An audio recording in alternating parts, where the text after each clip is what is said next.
Good.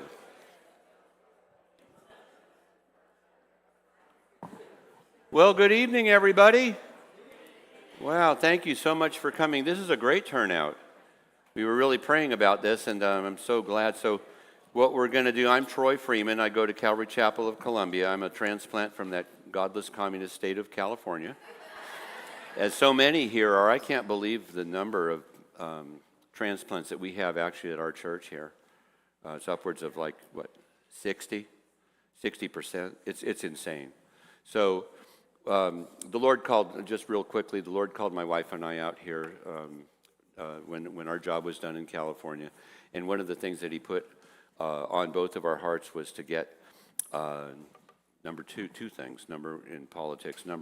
Number one was to get pastors ignited and informed and getting them involved with their congregants in politics, in the public square, and taking an active role, as we did in California, because it's our biblical responsibility.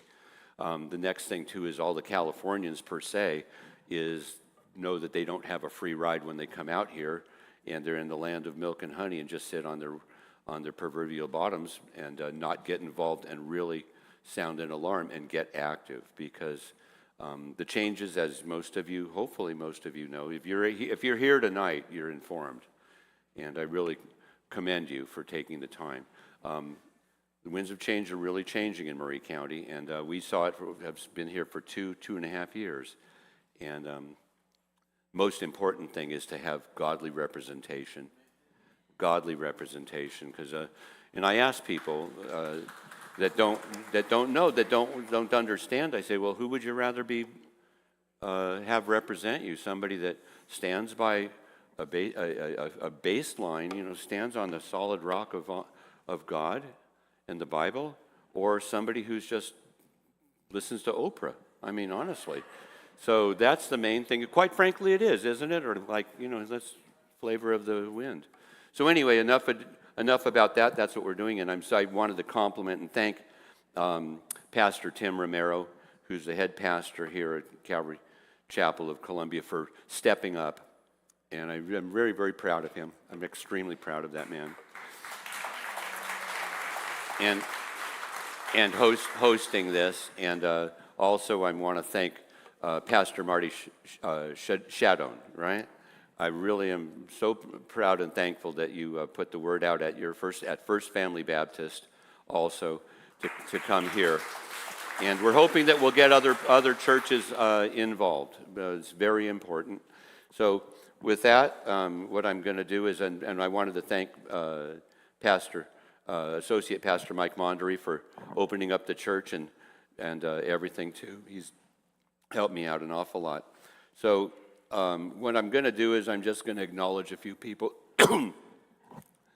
Our county mayor, she walked in. I know she was herding cattle, but Miss Sheila Butt, there she goes.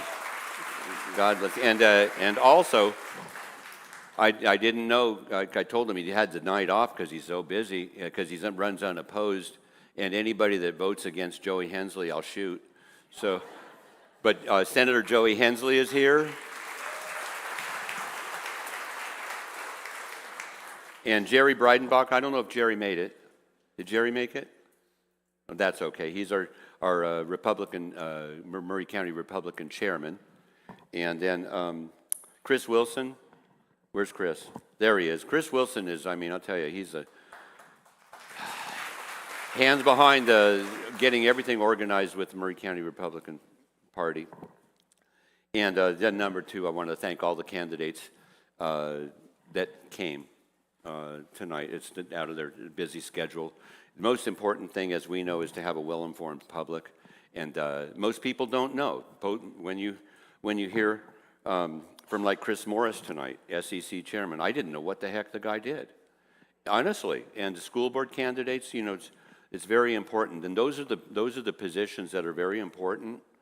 And you'll hear about what Chris does and how important it is. And then school board and their values. So this way we can go back and tell our neighbors we're still right in time a little bit for early voting, and then to go ahead and make some influence. The thing about Maury County that I found out too, which is really, quite frankly, so disturbing to me, is about approximately 20% of the residents vote here. I mean, how, that to me is, it's unconscionable to me. And so to have school board candidates step up, number one, to get somebody to run is really difficult. And number two, their candidacy, their election can be swayed by 3 to 5 votes. I mean, this is remarkable. So the ones that we have up here, I want you to listen to. They're godly people. Let's see, there you go. Okay, where we go. All right, and then Pastor Mike, I'm going to have you lead us in prayer. There you go.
Amen. Well, Chris, when you come on up and we'll say our Pledge of Allegiance. He'll turn it on.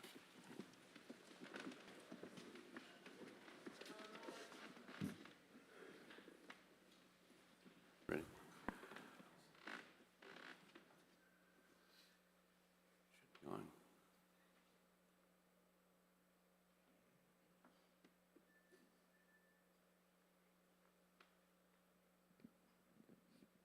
I was wondering why you couldn't hear me. Is it on? Okay, good. All right. I pledge allegiance to the flag of the United States of America and to the republic for which it stands, one nation, under God, indivisible, with liberty and justice for all. Amen. All right.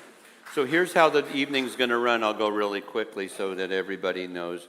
Number one, you have a candidates list that I printed out so you know who you can ask questions to and what their district is for school board, and then what offices they're running for. I'm going to go ahead and introduce all of the candidates, and then what we've done is all the school board candidates have chosen a number out of my wonderful cowboy hat to go in order of speaking. So it's all nice and fair. And then they'll have a 5-minute pitch, okay? And I'm going to keep it to 5 minutes. I brought my cattle prod and my hook. And then what we'll do is we'll have a question answer to the public of all the candidates afterwards. And what we'll do, everybody that is going to be asking questions will file over, just come all over to the far right, the furthest aisle, come up that aisle, and then you can see a microphone there. And then Pastor Mike will be standing there, and then you can ask your questions, okay? I wanted to make sure we did it during a forum, not after, so that everybody can hear the candidates' answers and reply to your questions. The other thing, too, is for all school board candidates, you can either address, from our list, you can either address an individual, okay, or you can ask to go ahead and, I think it's the best for especially school board candidates, to go ahead and everybody answer the same question. So you see where the board is going to be on. So either way, but I think that's what I'm rooting for. And then Scott and Ray that are running for state representatives, they'll go ahead and each answer the question because we have two. Chris isn't running against, unopposed tonight. The gentleman that was going to come is not able to attend. So I told Chris he can get up and give his spiel. You can ask him questions about his office, which is really important. And then I asked him, but he declined because he'll have a little more time if he would just do 2 Elvis songs for us, but he... Okay, and then that's about it. So the 3 minute, I want to keep the responses to 3 minutes so we can get out of here and I can get to bed. All right, so here's what we've got. Okay. House of Representatives, U.S. House of Representatives, Andy Ogles is in Congress in session, so he can't make it. And Courtney Johnson, his opponent, didn't even reply to my request, so that's okay. We put it out. Tennessee House of Representatives incumbent Scott Pecky is here, and Ray Jeter is here. Republican State Executive Committeeman Chris Morris. Vincent Cuevas, who is running against him, had a prior engagement, couldn't come tonight. School board candidates for District 2, incumbent Frank Bellamy. Raise your hand, Frank. I'm not an incumbent. Oh, you're not an incumbent. Okay. Sorry about that. Frank is not an incumbent. Frank Bellamy, and then Robert Plagerman, and then Justin Hawk, and David Moore had a prior engagement, so his opponent. Brendan Babcock had a last-minute emergency, couldn't make it, and Gregory Hanners, his Democratic opponent, had a prior engagement as well. I opened it up to anybody and any candidate party, I don't care. Because the most important thing was I wanted candidates to be here, answer questions from the public. We have a very well-informed public and educated, and hear their answers so that we can go ahead and be well-informed and take it back and educate others in our neighborhoods. Darrell Martin's here, Pastor Darrell Martin, and Chandler Anderson, he didn't reply. His opponents didn't reply to my request, so he's not here. And then by the grace of God, Sue Stevenson is here. She's been ill, and Sue hobbled on in here, said, I got to be here for this thing. And so I said, that's great. And Lisa Webster Dawson, I couldn't get a hold of for District 10. So those are your list of candidates. And so without further ado, let's go ahead and have, who's going first for state rep? Okay, great.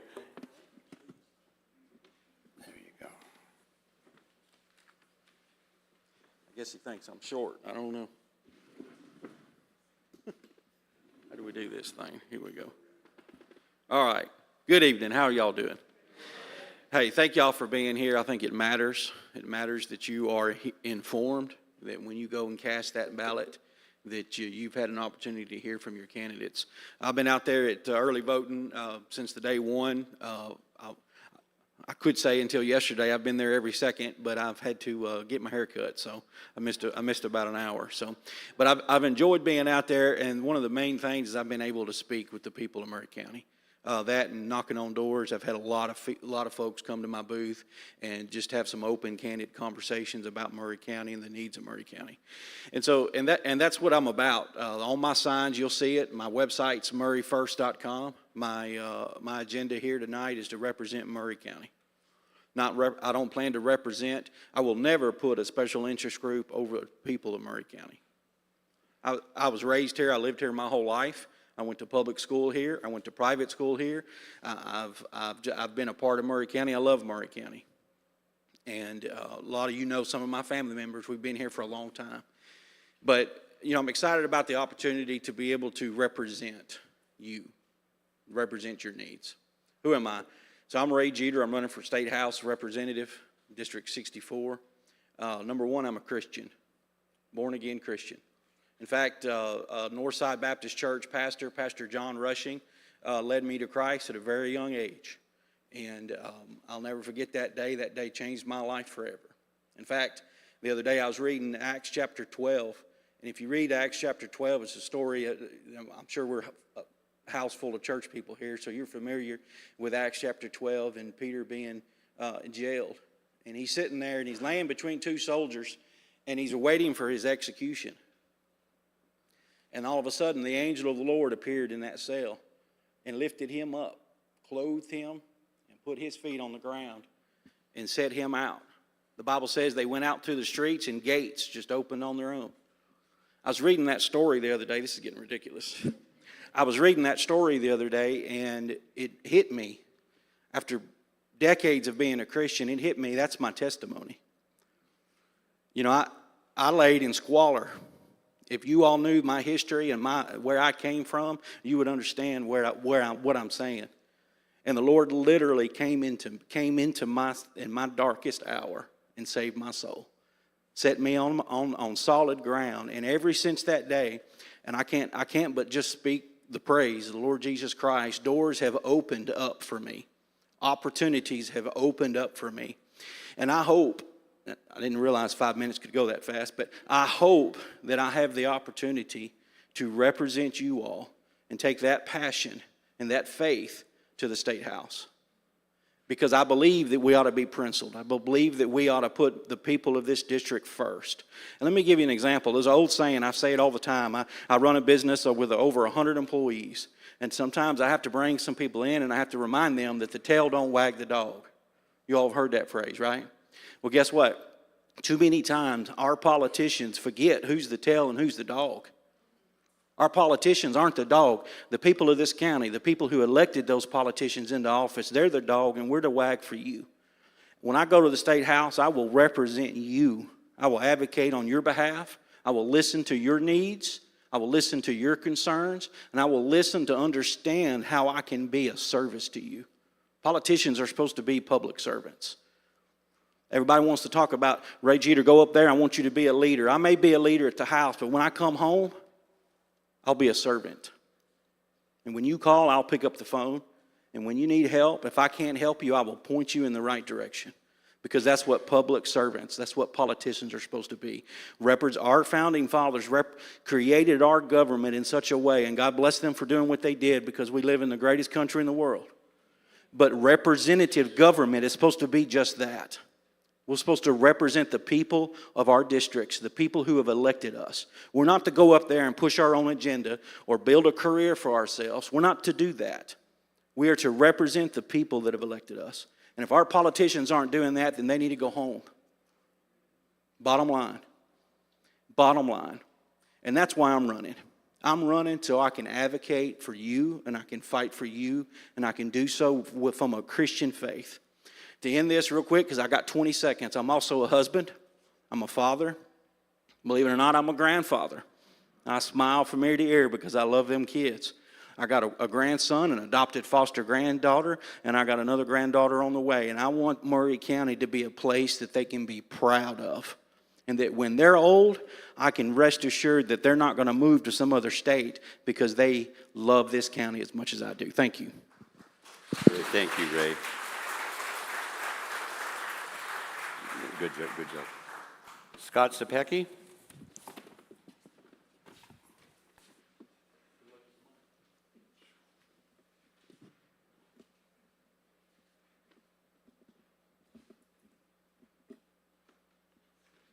Can everybody hear me okay?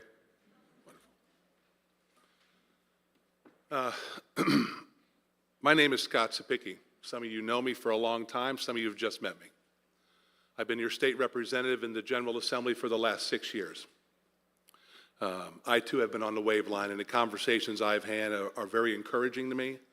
My team is here today. They've been out there day in and day out with me saying hello and listening to the people of Maury County. And when we knock on doors, the support that we're receiving is just overwhelming, and it's very humbling to be able to be your servant up in the General Assembly. If you don't understand what's going on in our country right now, the Republic is in peril. We are fighting for the existence of our country. And the buckle of the Bible Belt revolves right here in Tennessee, but the buckle of the Republic is right here in Tennessee. And for 6 years in the General Assembly, I have led the charge to push back against a woke liberal left. Now, to have the words woke and liberal in my name, well, let me tell you something. The Tennessee Three wouldn't like that at all. I am hated by the left. I am despised by the left because I stand for our Christian values, our conservative values, both fiscally and socially. Over the last 6 years, I've carried some of the most important legislative bills in the General Assembly, all the way from keeping boys out of girls' sports locker rooms and bathrooms. I've carried that bill, to making sure that our children have the ability to read. We are going to transform education in Tennessee. I serve as chairman of the Education Committee up there, and we are making significant strides in the state of Tennessee to where the legislation that I carried for the governor 2 years ago, we went from 31% literacy rate in third grade the last year to 41. Now, 41 is a tremendous jump, largest increase ever in the United States. But still 60% of our kids can't read on grade level, and that's unacceptable, and you should not accept that from your school system, and we are not going to accept that in the General Assembly. One of my partners in education here, Senator Hensley, we have carried some of the biggest legislative bills in education in the state's history together. We have got to continue this fight because the rest of the country depends on it. You send me to Nashville to fight for you, to fight for our values in Maury County. When we have legislation up there, my phone doesn't ring from my constituents saying, Scott, how are you going to vote on this bill about abortion? How are you going to vote on this bill about keeping boys out of girls' sports? You know how I'm going to vote. And I'm going to defend our conservative values and our Christian values to the day I die. My favorite book in the Bible is Nehemiah. Nehemiah was sent to Jerusalem to rebuild the wall. We are building a wall upon Tennessee that will keep the things out that are harmful to your families and to your children. My job is to be your watchman. My job is to let the left bash upon me and not break. And I promise you this, they will not break me.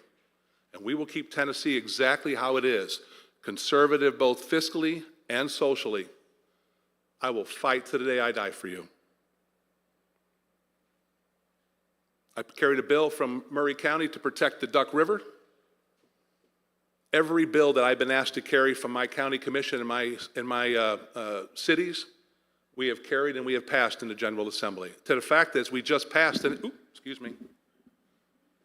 we just passed the impact fee bill for Maury County, and we're waiting on the county commission still. Mayor Budd is pushing as hard as she can. We are waiting on the county commission to adopt that impact fee so that growth can pay for growth. Every month our county commission doesn't pass that, it's costing this county $500,000 of revenue for our schools. What could our schools do with $500,000 for the maintenance? I will promise you this, I am no politician. I was asked to do this job 6 years ago by Mayor Budd. And I took this on as a challenge, but I prayed about it. And I said, God, if you want me to go to the General Assembly and fight for the people of Maury County and fight for the people of Tennessee, then so be it. I'll do it. It is by the grace of God that I continue to go up there and represent you with your votes. The one thing I hope I've made perfectly clear to you today is there's a big difference between a statesman and a politician. I am a statesman. I am humbled by this opportunity to serve you in the General Assembly, and if you send me back up there again, I will more than grateful serve you, representing you, your Christian values, and the great people of Maury County. Thank you. Good.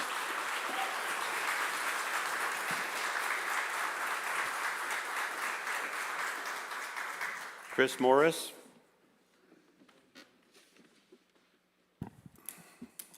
Good evening. My name is Chris Morris. I'm currently serving as your State Executive Committee man for Senatorial District 28. I have all the same counties that our great Senator Joy Hensley has. I want to give a special shout out real quick to Lana Hines, your Vice Chair of your Maury County GOP is here. And without this hard-working woman, behind a lot of men, she's keeping this train moving north. So let's give her a hand real quick.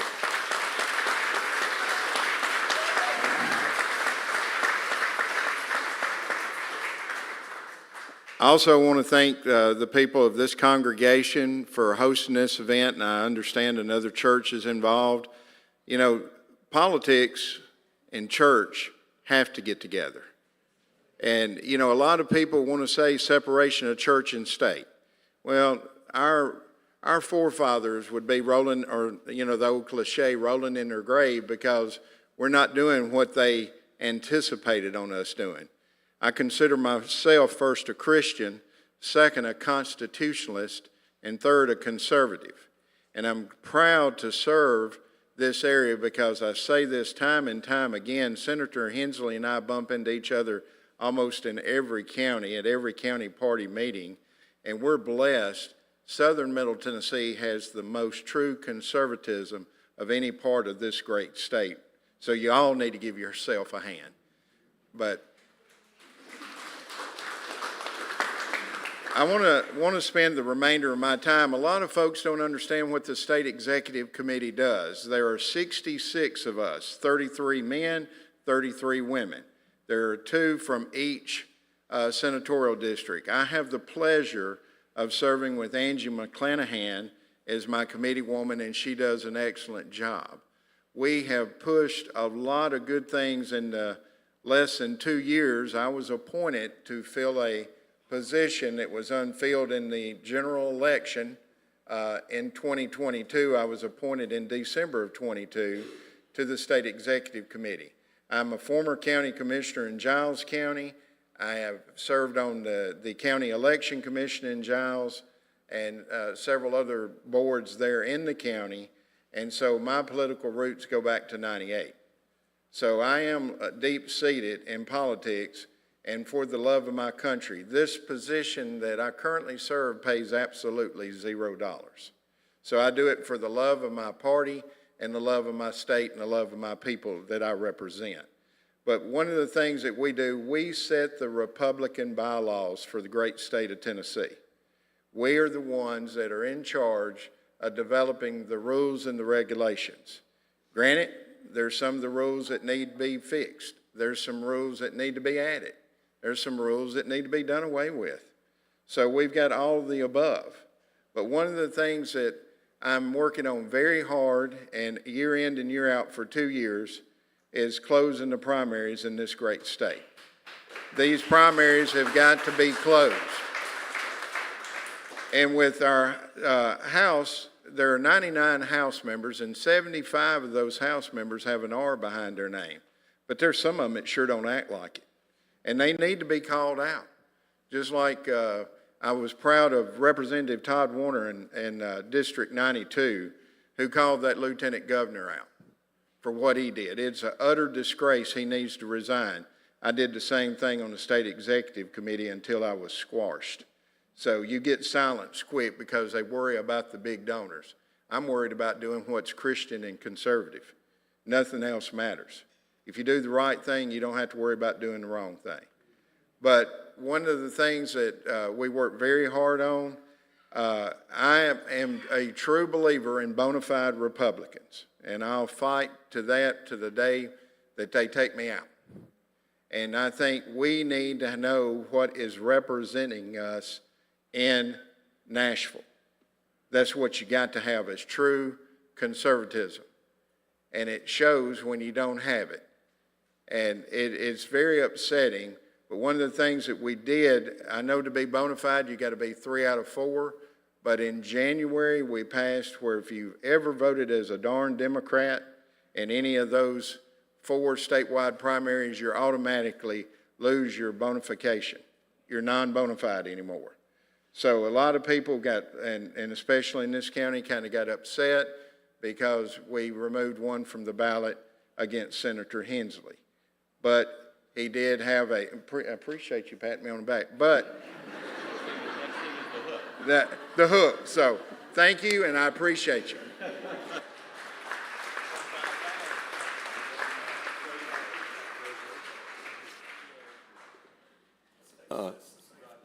Is it, Mark? It is. Well, thank you so much. You demand.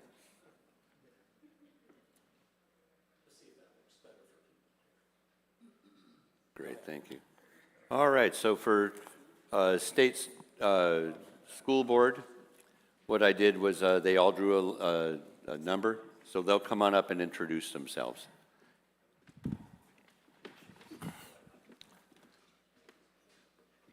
In keeping with everyone else, I'd like to say thank you for all of you who are supporting your local government, Thank you, who are Mark. here today. Also, we've had two really good sermons already tonight. So I'm a pastor, so I would begin by saying, please stand for the reading of the word. And so you can hope for that. So why am I running? Well, I'm running for Board of Education. I've been a pastor for 22 years. I have been a realtor for 9 years, and I served on the county commission for 1 year. I'm by no means a politician. Somebody put in print implying that I had been bought by the Republican Party. Well, if what they've given me so far could buy a person, I'm not worth much, but that's not it at all. I, too, was asked to do this, to fill a position that's necessary because I'll just say this as simply as I can. My opponent is very woke and very liberal. I don't know how you stand on either side of that, but I'm very not that, and you should know that. I have strong Christian morals, and I believe that our nation needs a revival of morality, but more than that, a revival of Jesus Christ in our nation. So I just want to state that.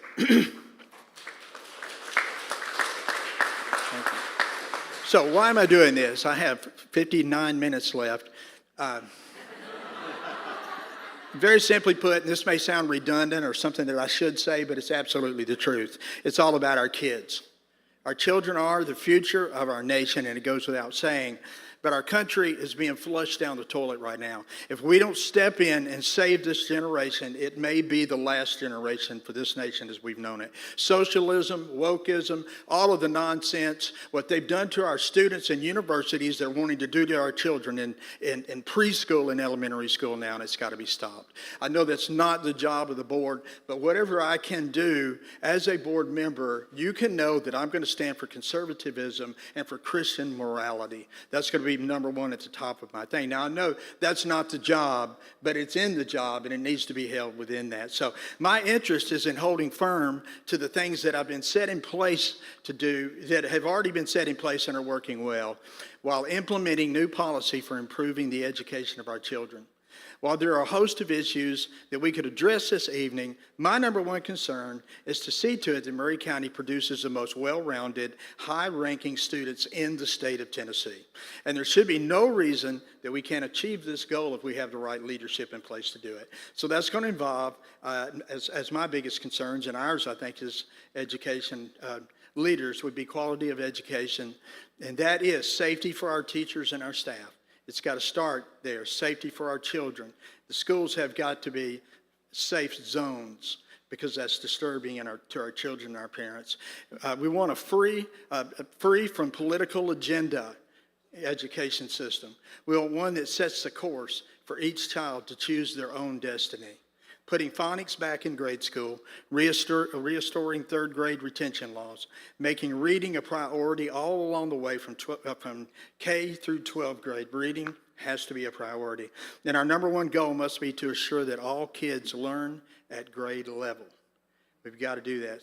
So a student who's not able to read cannot meet grade in any exercise. So reading it must be foundational. It starts with sounding out words that build confidence in the idea of reading. From there, children tend to take a liking to the idea, and reading publicly and privately will become important to them. Starts with phonics, so that needs to work. We need to make that happen. And once they learn to read, a child will be successful in everything else they do. So we've got to make reading a priority. I got to hit these things out real quick. Transparency and accountability with the administration and the superintendent. We need to ensure public input and parental access to any and everything that goes on in our schools, from curriculum to policy. Upgrading policy to support parental rights. This is a broad subject, I know, but I believe parents have every right to know everything that touches their child's life, and particularly when it comes to what they're taught and in regard to their health. That is your right to know what's going on with your children, and that's got to be done. Upgrading policy to support parental rights is going to be a high priority for me. I'll work to strengthen educators in every way possible, including providing all necessary classroom materials for teachers. A lot of teachers are paying out of pocket, and I've got 2 seconds. That shouldn't happen. We need to take care of our teachers. Thank you for your time. Perfect.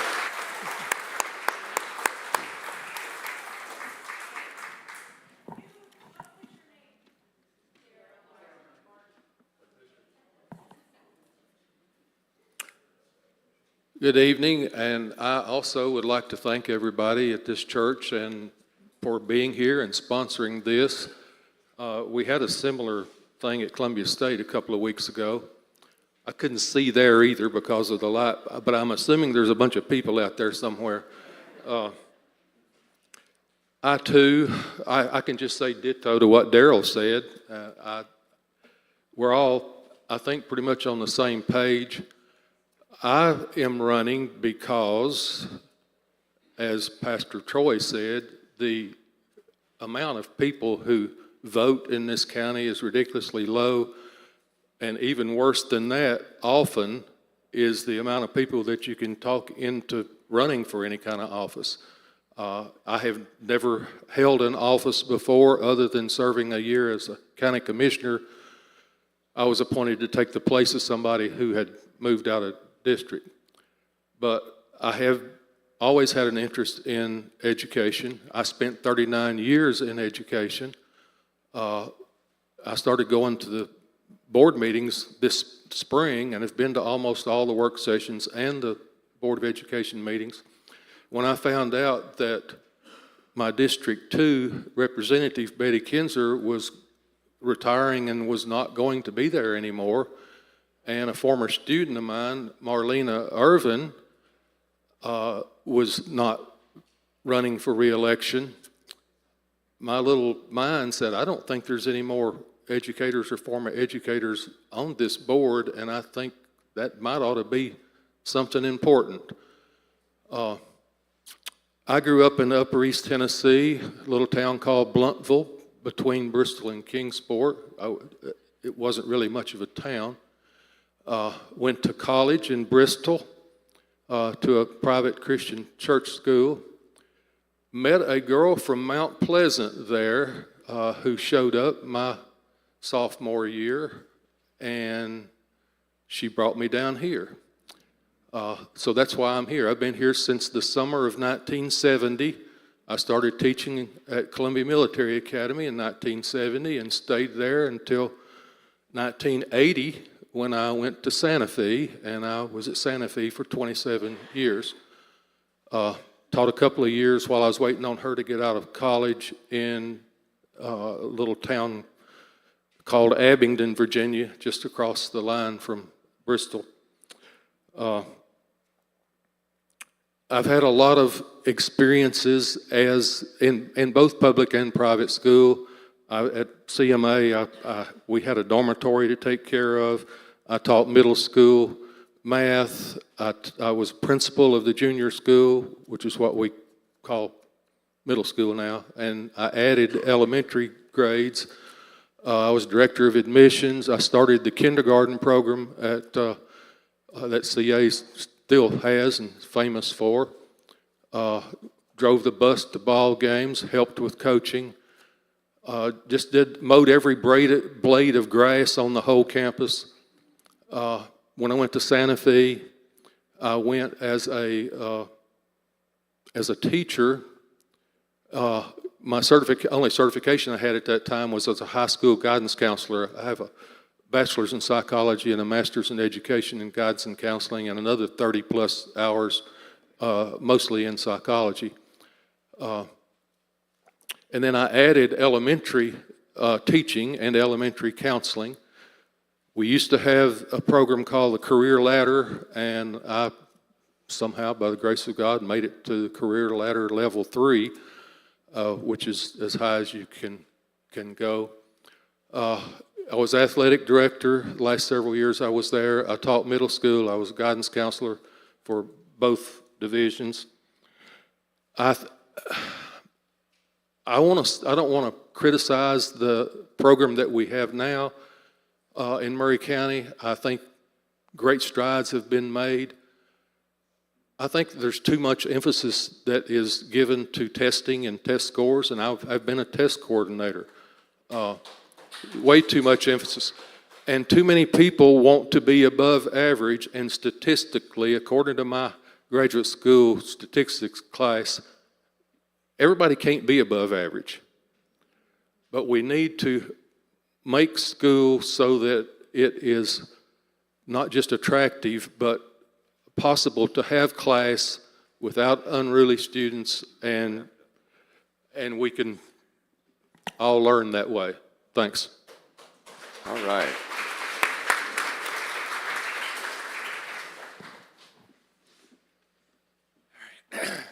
Good evening. Excuse me. My name is Robert Plegman, running for school board, District 2. I agree with the first two guys. Thank you. No. I would like to start and give you a little more background about myself. There are some flyers out in the lobby there that do kind of shed a little bit more light on my background, my priorities. It's really hard to say everything that we want to say in 5 minutes, especially on the school board. There's a lot to talk about, a lot of improvements that I think we can make. But professionally, to kind of go back to myself a little bit, my career extends from architecture to, I was in the United States Navy, nuclear engineering submarines for 6 years, recruited for 3. I've been a consultant, I've been in data analytics, and I'm currently doing project management. But beside that, what really drives me and why I'm standing up here tonight is my family. I'm a father, I'm a husband, and I think as you start growing your family, for anybody that's ever had kids, your dynamic shifts. When you hold your first child, I don't think you realize it till maybe a few days later on, but life is just different. Your priorities are different. Your focus in life is different. I'm originally from Nashville, Tennessee. I love this state, and very fortunate that I got to move back while I was in the Navy, and we've been here for about 2.5 years. I have a 4-year-old son, a 1.5-year-old daughter, and I'm expecting my third here in the next couple weeks. So if you don't see me at the polling station for District 2 people, it's because I'm currently in the hospital. So you'll have to excuse me for that one. But my priorities on the school board, I look at my kids. I've been very fortunate and very blessed with my education, and I owe a lot to that for my success in life. And I want my children to have all of the opportunities that I had as well, whether it's public school, homeschooling, private, whatever that might be. But if I can give back to the community in some way as well, I'd like to do that. I fall in love with this community, the people, what this community stands for, and I want to be able to represent and give back. So I look at the school board as that opportunity, because I can also give back to my kids as well and hopefully make a change for them. There's a lot that we need to do. Our kids that are coming out of high school, they're not given the necessary tools that I think that they need to succeed. And that is not that we need to shove them to the college route. There's vocational, there's go straight to the workforce, there's starting businesses. These kids are coming out of high school and they're not as motivated as they should be. There's too many distractions in the classroom. I think we need to bring a little bit of discipline back. I think we need to get some of these distractions out. We need to realign our focus, shift our priorities back to education. I think, Daryl, you mentioned, the reading, and Scott, you also spoke to education. I kind of wish you could jump up here and talk more about it for me. But it's a lot of work to get where we need to be. And I think we have some excellent candidates around this evening that can get us there, and I'd like to be able to be part of that as well. So I'm going to cut it a little short because I know we have some questions and stuff too this evening. If there are District 2 members around tonight afterwards, I'll stay here as long as you guys want me to answer your questions, get to know me a little bit better. But I appreciate your time. Thank you very much.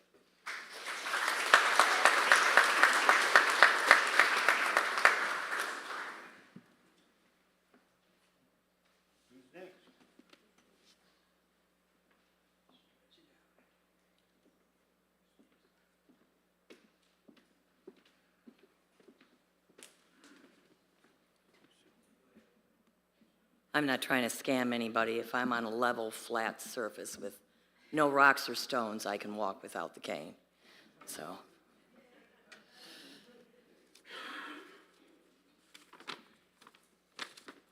Good evening to you all. Thank you for coming this evening. I love my Christian and conservative values. I try to live them every single day. And thank you all for being here this evening. I served for 12 years in public service. I began with the Columbia City Council and served 1 term. And then I went and served 2 terms, 8 years on the county commission. And I shouldn't have a problem getting elected since I'm running unopposed. And that will make 16 years of public service if I make it through that. With the county commission, I served on the administration committee, the building committee, the budget committee, health and safety standards. I served on the regional planning commission for 6 years. I worked with the city, the municipal planning commission for years. I'm very familiar with Maury County Public Schools budget because 7 out of the last 9 years, I worked with the schools on their budget. So I'm very familiar with their operational budget, their food service budget, and their capital projects budget. In my position on the budget committee, I worked with them closely, and there needs to be some additional assistance there. When I was on the administration committee, we put together what's called a 2018 Financial Management Act to actually umbrella the school's budget into the county. And that was, I think, a significant move. And our mayor actually helped us get that through up at the state level, so thank you for that.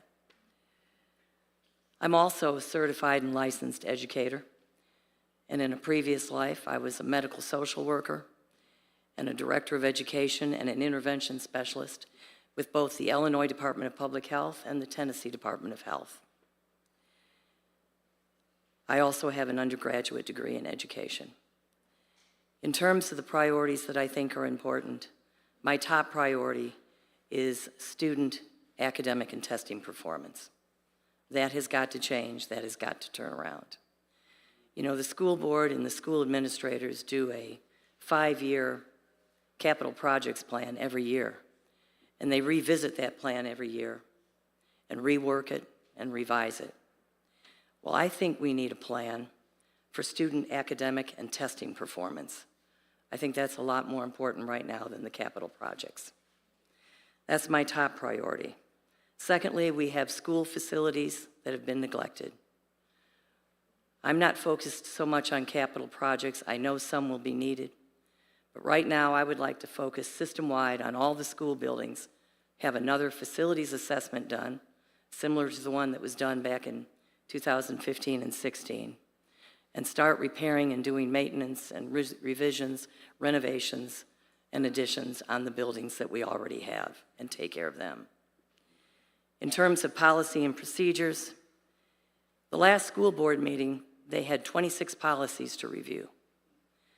There were only 3 school board members that asked a question, and they asked questions on 3 of those 26 policies, which tells us that 23 policies, they didn't say a word. I think it's important that all of those enforcement documents be looked at and looked at closely. I think we can't get started soon enough, even though we weren't in office at the time. We're going to be up next spring for state meetings and state accountability.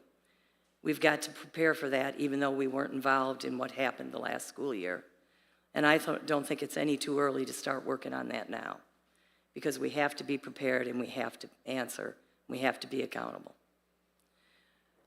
Fiscal management and oversight is important. I know in the last audit, the school system had 4 findings, 2 of which were because expenditures overran revenue. We can't have that. And that's why I'm anxious to start working with them on the budget. So that's kind of it in a nutshell for me. I would like to take a brief moment to thank Troy, to thank all of you for your prayers and well wishes. I'm here tonight by the grace of God, because I truly did not think I was going to be here. I have a husband that never left my side, even though I didn't know he was there. And I was very lucky. I have a lot of friends and family and my angel warriors who helped to keep me alive. So I just want to thank all of you for your prayers and encouragement and support, because it was a rough road and there were some dark days when I didn't think I'd pull out, but here I am. So I guess God's not done with me yet. Thank you. Many more dates.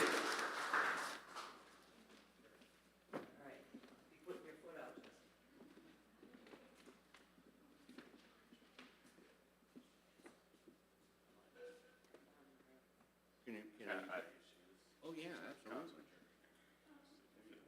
Got it on right. Okay. I asked for his hat because I have an eye issue, or this, I just won't be able to concentrate. If you've ever had your eyes dilated, this one stays dilated all the time, so that's no good. But anyway, my name is Justin Hauke, and I am the incumbent for District 5 School Board. So maybe that's where the mix-up came up on the paper there. And I'm running to be elected actually by the people. I was appointed by the school board back in April when our current former school board member stepped down. So a little bit about myself is I was born in Texas but raised in Tennessee. I went to school in Sumner County, Gallatin, Tennessee, K through 12, and so I've stayed around. I graduated from MTSU. My degree is in business administration. I lived in Spring Hill about 15 years, and I think about 9 years in District 5, which is where I currently reside. I am married with 2 little girls. That's part of the reason that I'm interested in being on the school board. My daughters will be they're at Battle Creek Elementary School. They will be entering the 2nd and 1st grade this year, so I've kind of seen firsthand some things that, I'm not real happy about just in these first couple of years, so, that kind of adds to why I'm running. I've been got my own business. I've been in business about 13 years, and it's gone well, so it's given me the time to, find purpose somewhere else. I've got more free time and able to kind of commit to some other things, and I thought with my 2 young children, this would be something that I could add to. I do want to kind of explain how I got to here. A lot of folks talking about not being politicians and this and that. Same with me. But when 2020 happened, that activated me. Okay, so I knew that I couldn't just sit around like watching TV and complain about things. I had to start getting involved. And so what I did is I started attending the GOP meetings, the monthly GOP meetings, and kept coming, didn't really talk to many folks, and then I decided I would do poll watching, so I've got some experience with poll watching, and then I learned a lot about how our elections go, and I wanted to say that I'm pretty proud that Maury County is using paper ballots. I don't know if everybody's aware of that. So I can tell you firsthand, I've watched the process move towards that, and I feel very confident in what we're doing right now, okay? So eventually at the GOP meetings, they made everyone get in the same district.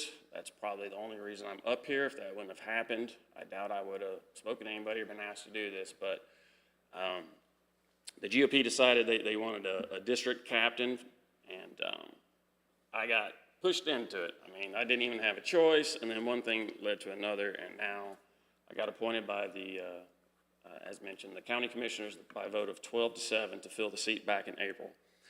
And one thing I want to let you guys know is I didn't take that position thinking that I would lose in August. Okay, I have spent a lot of time and a lot of hard work outside the meetings trying to catch up with how this goes and the things I've learned and whatnot. And I think we need to, restore order to the Board of Education.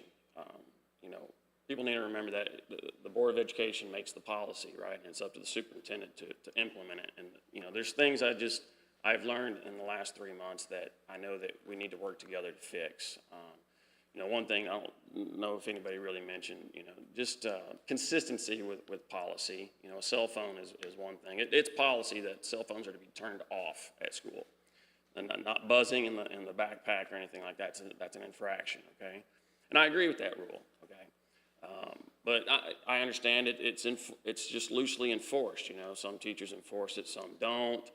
The ones that do are somewhat frowned upon, right? So we just need to, whatever the rules are, even if we don't necessarily agree with all of them, I'm a rule follower, okay? It says no cell phones, right? Not just no cell phones, they need to be turned off. So, it's things like this where we can get back to focusing on the kids learning, get rid of the distractions, the testing, right? I agree, too much testing. Let's just learn, let's teach and let's learn. Some of the other items is everything, everybody's covered. We need to see what's going on with the testing and just try to get the scores up. And that snuck up on me, so I'll be able to answer questions or stick around if anybody has anything to ask. Thank you. Yep. Thank you for that. Hey, you bet, thank you. Well, I think everybody spoke, huh? That's great. Well, thank you so much, candidates, and let's give everybody a big round of applause for coming out and being succinct and sticking to old Cowboy Troy's timeline. All right, so here's what we're going to do. I want everybody to get up and stretch for a second because I want to have a lot of questions. And everybody that has questions, if you can get ready and just go ahead and file over to the far right. Pastor Mike is going to go ahead and be right by the microphone.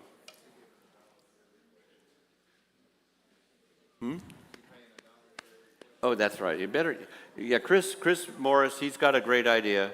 He said that he'll pay everybody $1 that asks a question. Isn't that right, Chris? Is that what you said? I'm an embellisher.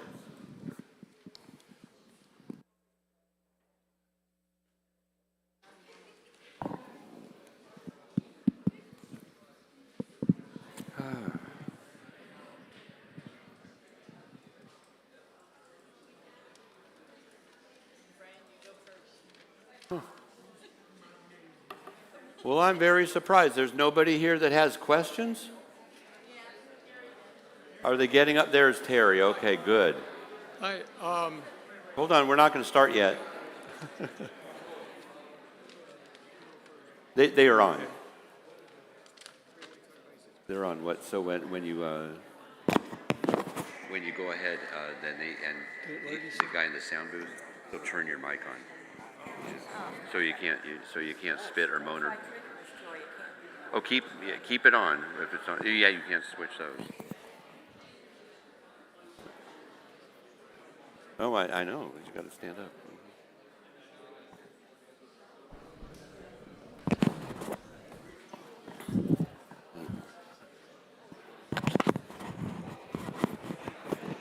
So, Mark, did.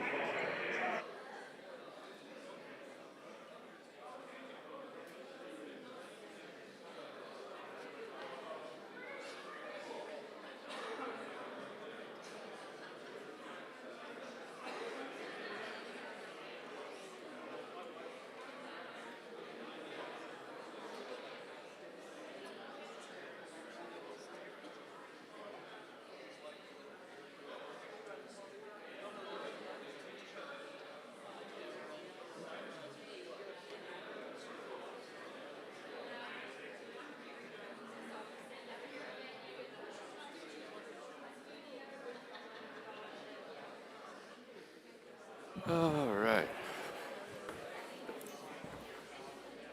Well, then I got it. Mark doesn't know how to do the timer, set the timer, so I'll keep it with my cell phone. All righty. Do we have anybody else that's going to ask questions? I'd say let's get lined up, and then we can go ahead and conclude the evening. We'll get the questions answered. So everybody come in and take your seats.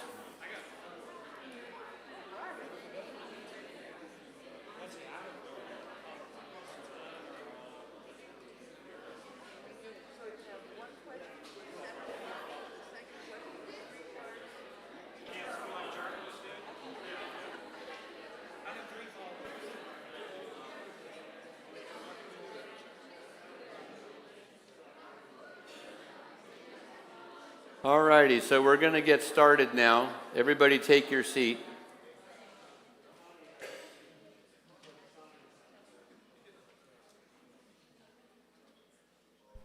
Have everybody up that has questions? Good, okay.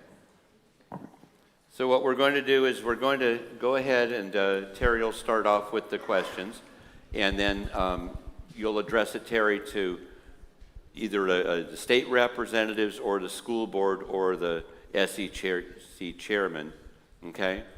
And then what we'll do for school board, we'll have all the school board candidates, we'll have 3 minutes. They'll give their response to the question, so you can see how the board will vote, okay? Well, I think this question would be for the state reps. Get closer. Okay. I think this question's for the state reps. Is it possible to discourage illegal immigration by refusing to give illegal aliens a driver's license or making it illegal for them to buy a car, buy a home? Is there any way that laws can be passed in Tennessee to stop illegal aliens from coming in here and taking jobs and, bringing in drugs and crime and all that? There's got to be some way to stop it or deter it. I also have another question. This would probably be for the school board. I don't know what Tennessee's educational policy is, but if they're pushing the transgender indoctrination, can the school board or can they make the supremacy of parents' rights over any transgender policy in the state? Okay, thank you. All right, thank you, Terry. So I think we'll have our state representatives answer both those questions too, because they're, okay, and then the school board. Very good.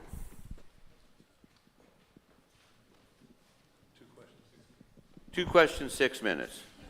Ray, you got 2 questions, 6 minutes. There you go. So currently, right now, y'all can hear me, right? Currently, right now in the state of Tennessee, we now spend $800 million on illegal immigration in Tennessee.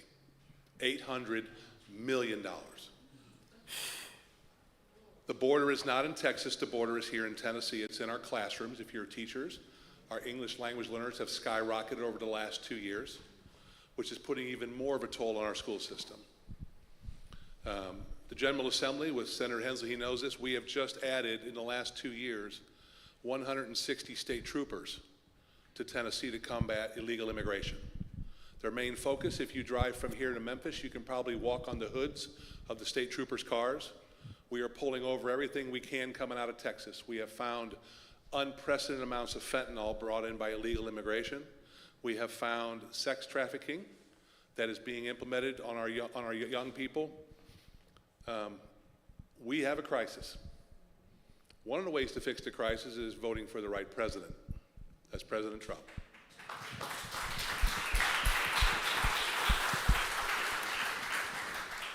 We have made it a capital crime that if you rape, and I'm going to excuse me for saying this, people, but if you rape a minor under the age of 14, you can get the death penalty in Tennessee now. Mm-hmm, yeah. We've become one of the hardest states on crime in the whole country. States across this great country of ours are looking at Tennessee, the lead that we're taking to make sure that we take a bite out of this horrible, horrible thing that is now taking, like I said, $800 million of your money. We will continue to fight. We will win this battle. I'm telling you, we're going to win this battle in Tennessee because we got people you send up there that are going to fight tooth and nail to send the illegals back where they came from, across the border. We are going to make sure that our school systems have the funds necessary for those that are here legally to get the help that they need to be able to learn how to speak English and acclimate themselves like the great experiment of our country was by our forefathers.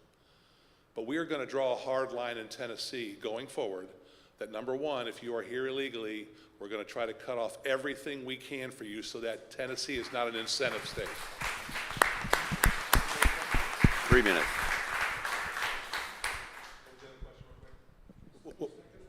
Yeah, second question real quick.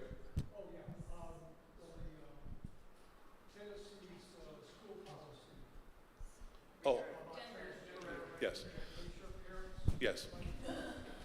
So one of the things that we've done numerous things in education. As being a chairman, all these have come across my desk. Critical race theory is banned in Tennessee, but it's banned not by banning critical race theory, because the left will just change the name on it.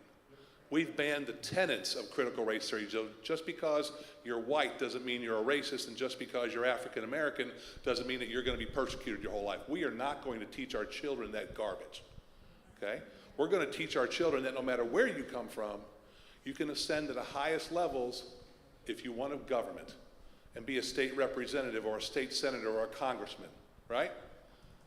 We don't do that in Tennessee, and we don't do it. Now, we have 70,000 teachers. 70,000 teachers in Tennessee, folks. Do you think all of them are going to obey the law?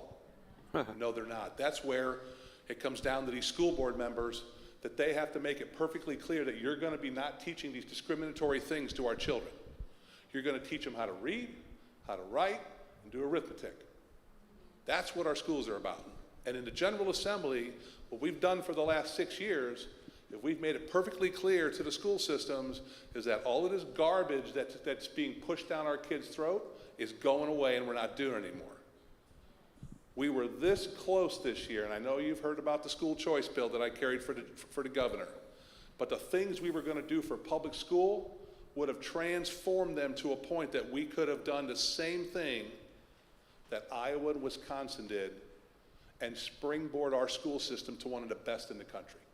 We were that close. And let me tell you something. You send me back up there, we're going to close that gap, we're going to pass those bills, and we're going to make sure our kids get the best educational opportunity without all the social, emotional garbage that they're being taught. Thank you. Great, perfect timing. Ray?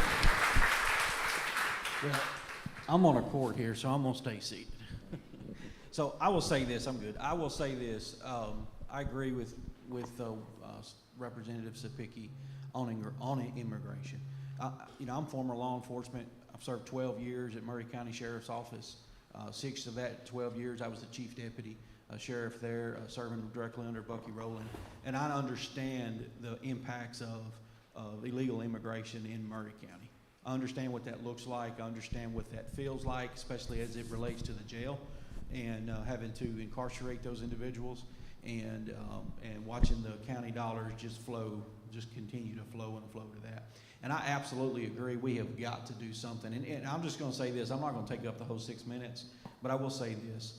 I think we're going to be blessed in November with a Republican president. I'm faithful and I'm prayerful that that's going to happen. I'm very excited about that, and I hope that changes our situation at the border, which it will. But if it doesn't, some crazy things happen, and that doesn't happen. I'm telling you, if our border states, if our federal government will not secure the border, then Tennessee has to take action, and we have to help these border states secure our border. Now, I don't care if that means we send our National Guardsmen there, all of them. We have got to do what we've got to do to secure the border. If the federal government won't do its job, it's time for states to stand up and to do their job to protect this country. And I believe that. I agree with everything he said on the critical race theory. I think we have to work very hard to rid our educational systems of this woke liberal agenda. It has to go. It has to go. And it starts, I'm going to be honest with you, it starts with local. We have to make education local again. We have to have parents involved. We have to have school board members involved and know exactly what is going on in these schools and what are being taught. If a teacher is violating state law and teaching something that has been determined unfit to be taught in our schools, then they need to be held accountable, bottom line. And so we have to hold those folks accountable, and it has to happen on a local level. It has to happen in this room.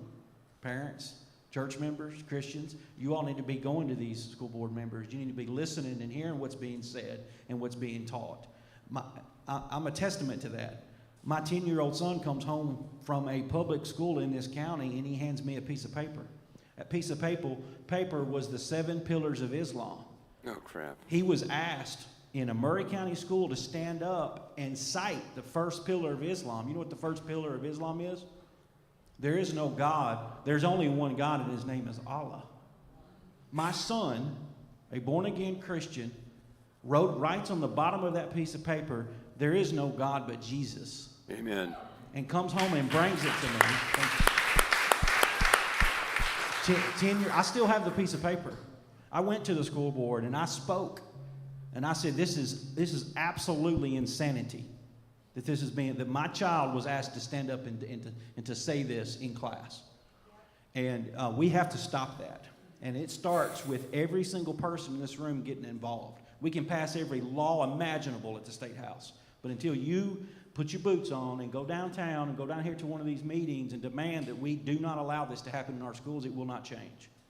Because liberal folks they don't follow those laws. They don't follow rules. They don't follow the truth. They don't follow what's right and wrong. So we have to be involved in that. And so yes, we have to stop this illegal immigration into our state and into our counties. And if the federal government won't do their job, then the states need to stand up and do theirs. Bottom line. And yes, we need to end the liberal woke agenda. Thank you. Thank you. Okay, we'll go down the road. Robert, you start first. Sure. Your school board can. Yes. So with that second question, there's not much more I can say than these two gentlemen just put out. But that is part of the distractions I think that a lot of us have been talking about up here. And it doesn't belong in our classrooms. We're not there to indoctrinate these kids. We're there to teach these kids. And so we need to focus on that. We can't let the kids dictate. We can't let the left dictate. We are focused on education and their future. So I'll say it. Very good.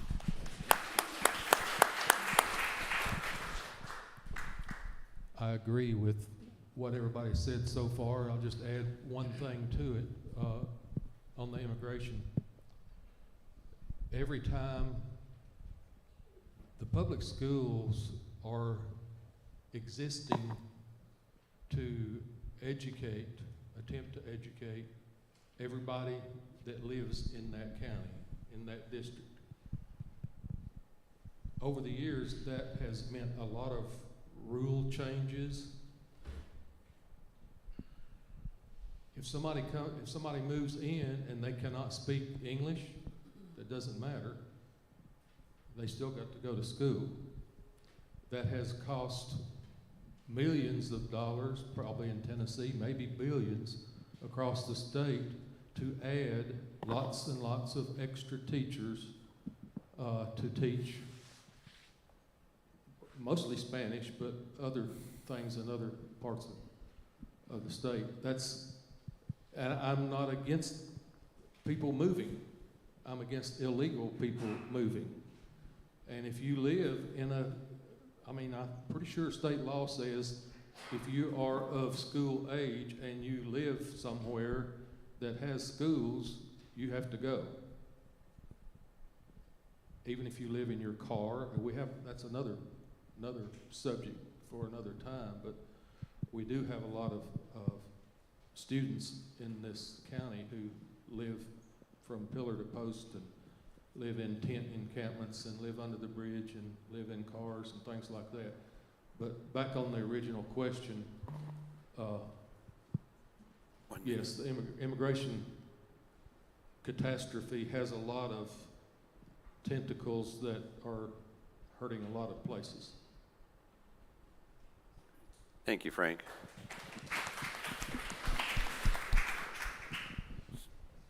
Test. Is it on? Yeah, you're on, Sue. There are policy revisions locally each year, throughout the year. We also have to keep in mind that federal supersedes state supersedes local. A lot of times when policies are revised, it's because there's a state mandate, a state directive that says we have to put something in our policy. Now, we aren't in office yet, and I personally haven't contacted the Department of Education yet, or the School Board Association, to get more information yet, but sometimes we have to follow the lead of the state, and we don't really have a choice in that. We can try to influence the state, we can give the state our opinion, our position, but you just have to keep in mind that sometimes there's limitations to what we can do locally. But then again, there are plenty of things that we can do locally, because I've seen the local policies. But I just wanted you to keep in mind that that's something that's in the background that sometimes people don't think of, is that we're having to put things in policies we may not necessarily agree with, but that we're required to do. Thank you.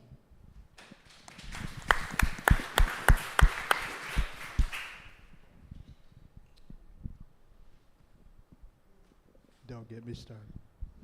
You're on. Is this working? Okay. So I'll just say this up front. I'm new to this. As soon as we're elected and into position, those of us who are new will go to school and training under the state, and we'll be taught these things.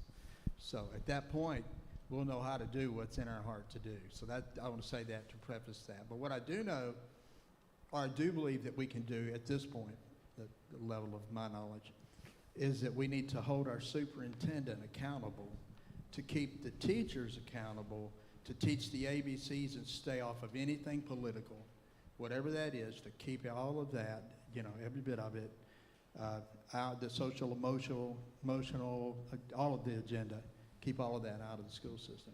It just needs to be dealt with, I believe, administratively. And if there are laws that allow these things, you know, then we'll have to cross those bridges and see what policy we're allowed to write as a school board.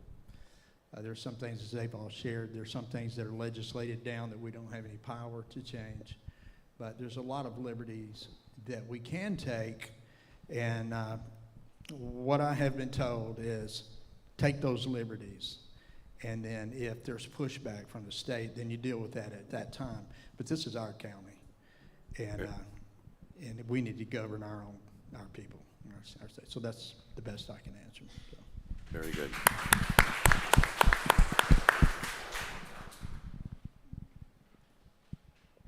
Okay, I'm not aware, do you know of a specific situation where that was being taught, or?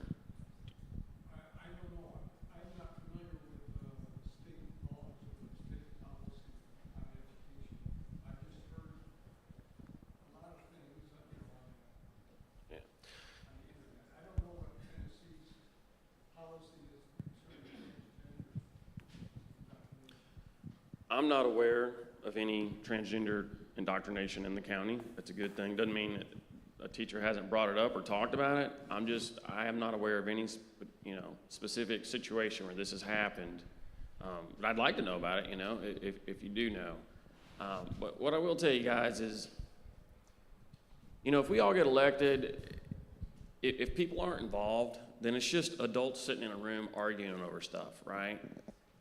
You'd be surprised at how we can get things done with support, right? The folks that don't necessarily feel how we feel, they are a fraction of us.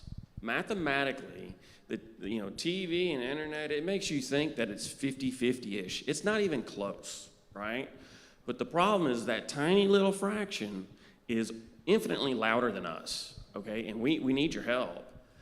You know, this isn't something to be, you know, rude about, you know, foul language and all that. You just need to show your voice. You know, emails, show up to the meetings. It helps us tremendously if there's people there, right? You're allowed to go to the meeting and sign your name up before the meeting, and you get 3 minutes, right? Keep it civil, and just talk about what you could come and talk about that. You state what you want to state, and that's it. But if there's 5 of you saying that, you know, it drowns it out, right? I'm just curious, by show of hands, how many people in here know that you can live stream the meetings? Yeah. So keep that in mind. I know we all have busy lives and whatnot, but you can, you know, if you can't make it to a meeting, you can live stream it. Not only that, but you can go back and look at other ones. So, you know, if we all get elected or we don't get elected, or the people that, you know, I'll say holdovers, that sounds kind of negative, but, you know, the folks that will retain their seat, if there's some policies moving forward that we talk about, and you want to know how they talk, you know, they thought about it last year or whatnot, it's there. okay? You can always, it doesn't matter if you're in my district or not. You can reach out to me, and I'll help you navigate the website or find that time, to look at it. But yeah, I just encourage everyone to try to help. We need help. Thanks. Very good.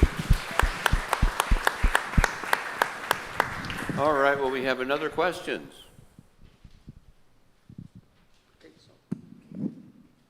Thank you. George Varales, I'm a Maury County resident. First, thank you guys for your service, and looks like we've got a lot of qualified people running, and that's fantastic. I know the school board, a lot of hours are put into it, doesn't get paid.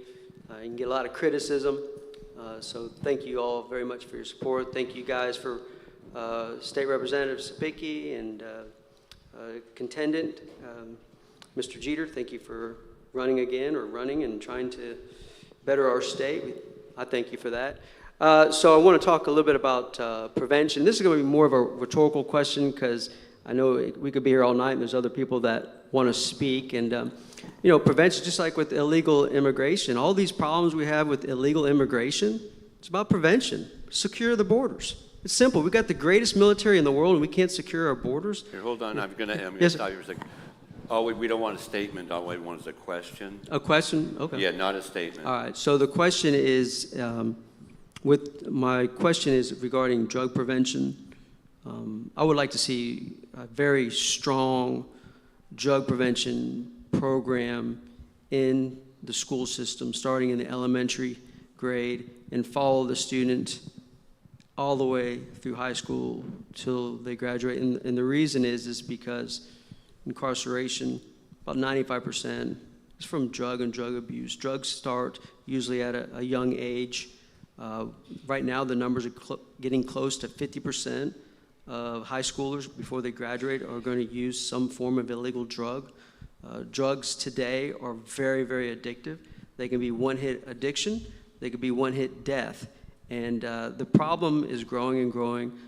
What we've been doing isn't working, and no one's really talking about it, and we have to attack this thing like the plague. We have to be very serious about this, very proactive about this, love on these kids, and get them the support that they need by giving them good choices and teaching them how to make good choices, teaching them about the effects. So what is that's your... my question is, do you believe we should have a very good drug prevention program in our school system? Thank you.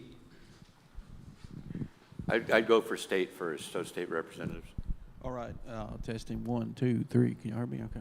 It's just turned down? Okay. Mr. Morales, thank you for your question. I've met with you a couple times on this topic. And I'll just say this, when I get elected, I hope that you and I can further these conversations. You've got some great ideas in that regard. And, I don't have all the answers, but there's a lot of really good people here in Maury County that have some great ideas, and those ideas need to be thought through and see if there's legislation that we can pass to implement something you're talking about. I would absolutely support anything we can do to further the prevention, especially in our school systems. I've seen it in my career. I've seen the effects of drugs effect on the families and those kids and those students, and that transitions it right into our jails. And I know exactly what that looks like, and if we can cut it off at the pass. I'll just be a little common sense here. I run a business that we're projected to do $30 million in revenue this year. Well, that takes a pipeline. In order for us to do that kind of work, that's called backlog, we have to have a pipeline of about $170 million to do that. And it's the same thing you're talking about. We have to stop the pipeline. We have to stop it. We have to cut it off at the pass. And the only way to do that, there's several ways, but I think one effective way to do it is what you're talking about, is addressing it with these kids at a very young age. They go home and that's all they see. Their parents are addicted to everything you can imagine, and they watch. We adopted my nephew after my wife's brother passed away in 2014. He told us stories when he came to our house when he lived with his drug-addicted mother. His stories were he watched his mother get high and pass out, and he didn't know if she would wake up again. That's what these kids are seeing, and that's what they're living. And so if we can show them that there's a better life, that there's better opportunities, that, and ladies and gentlemen, it really starts with God, right? If we can get these kids in church, that'll go a long way. But I agree, there's things that we can do, and I would love an opportunity to further those conversations with you and see what we can do to help you with that. Thank you. Thank you, Ray. So,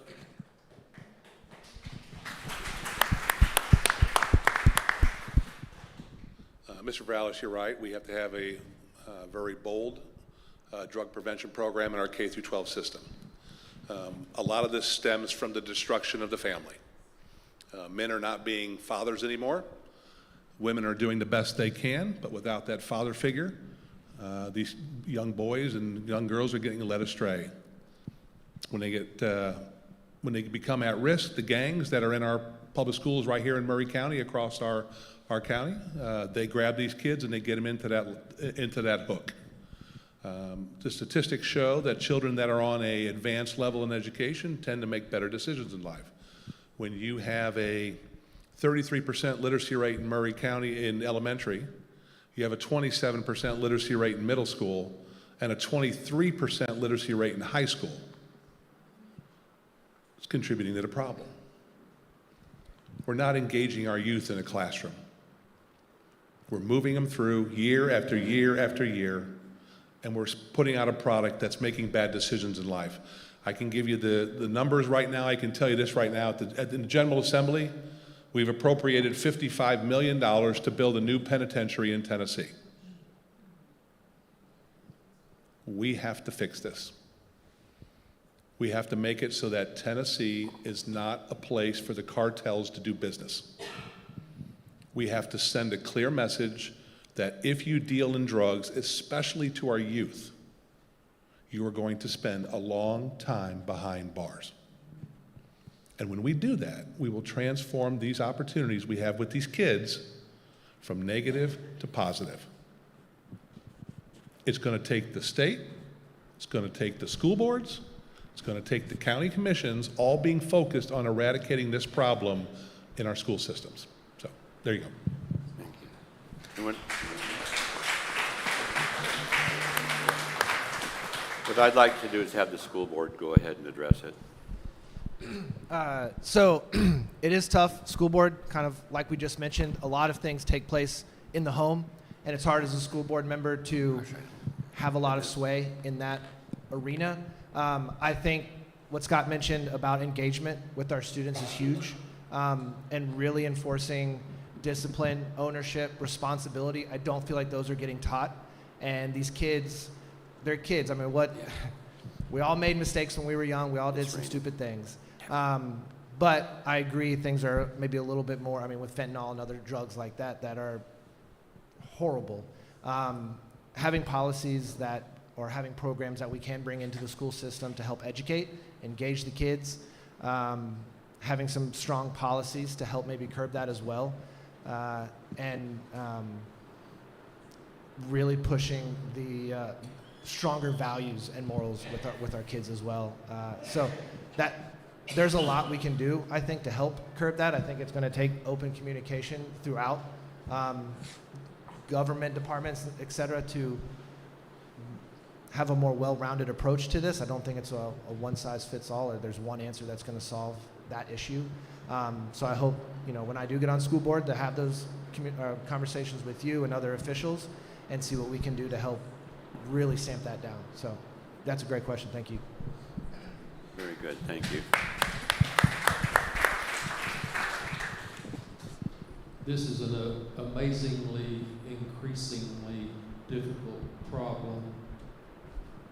I'm old enough to have worked in the school when Nancy Reagan and Laura Bush and people like that had the Don't Say No, Just Say No program. People made fun of it. It was better than nothing. Then we had our SRO officer taught DARE classes to all the 5th graders, and then kept on following them years. I understand for some reason we don't have the DARE program anymore. I'd like to see that or something better be brought back again. We have a really bad problem now that I hadn't even thought about until I went to the school board work session the other night, when the director of schools told the board members and the audience that was there that there were 62 zero tolerance incidents in Maury County schools this past year, just to the middle of May. Now, zero tolerance, which means you get kicked out for a year, or maybe permanently, a zero tolerance offense would be having a weapon, knife, gun, or something like that, or drugs. And the biggest, fortunately, we didn't have any stabbings or shootings or anything like that, that I know of. But the biggest problem by far was the vaping problem. I'm not smart enough to even know how to use one of those things, and I'm sorry to say I did smoke cigarettes for a great number of years, but I quit 30 years ago. But apparently, what's wrong, it's against the school rules to be doing the vaping anyway, but what's super dangerous about it now is there is a high-grade THC, which is the chemical in high-grade marijuana and hashish, that is being put into these little gizmos, and people are actually overdosing and dying because of vaping. Frank. To make it worse, she also told us that at the sheriff's department, they had a great big barrel full of the vaping things that had been confiscated this year. I don't know what the answer is to this, but I know we've got to find one. That's all I'll say on that. All right, thank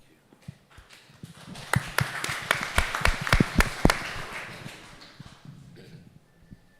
George, I think where you're coming from here is I think you presented something to the current school board, and you're likely going to be presenting it to us because they only have one more voting meeting. For years and years, we've had lesson plans within units that are focused on health science or health education that maybe have 1 week, if you're lucky, that's on drug addiction, drug education, drug abuse, and I know that because I taught it. But that's not near enough. And of course, when I was teaching those things, alcohol abuse, drug abuse, we weren't talking about things like fentanyl. We weren't talking about things like vaping. I don't know if you remember some years ago, there was I'm going to age myself here, when I was in college, designer drugs. I don't know if you remember about that, but I actually did a report on designer drugs, and I did it so thoroughly the professor thought I was making designer drugs. Because I talked about how all you need is a bucket, a hose, and all these things. Anyway, we definitely, I think the challenge now is even greater than it ever was, because we've gone, not that alcohol addiction has gone away or other drug addiction has gone away. And of course, our focus is just during the school day and what can be done during the school day or at school events. But, certainly I don't have an answer right now. I know that 1 week drug education is not near enough, particularly because of the additional challenges that we have now. So I think we definitely have to make it a high priority, and I'll do everything I can to make that happen. Thank you, George. Thank you.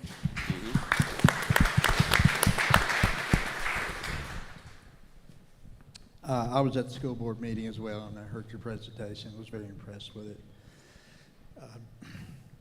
I was the director as a pastor. We had a recovery center, drug A&D recovery center in our church for several years, and we were funded under a Bush agenda that Bush has set out, and so the national statistic is government-funded drug and alcohol rehabilitation programs have at best a 93 to a 97% cure rate. So out of 100 people that go through it, 3 of them are going to actually have long-term success.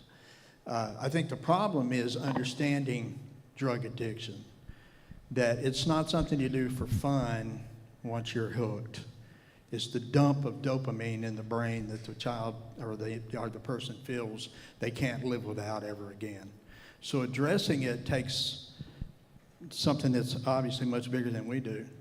The best program that I'm aware of is Teen Challenge, and they have been said to have as much as a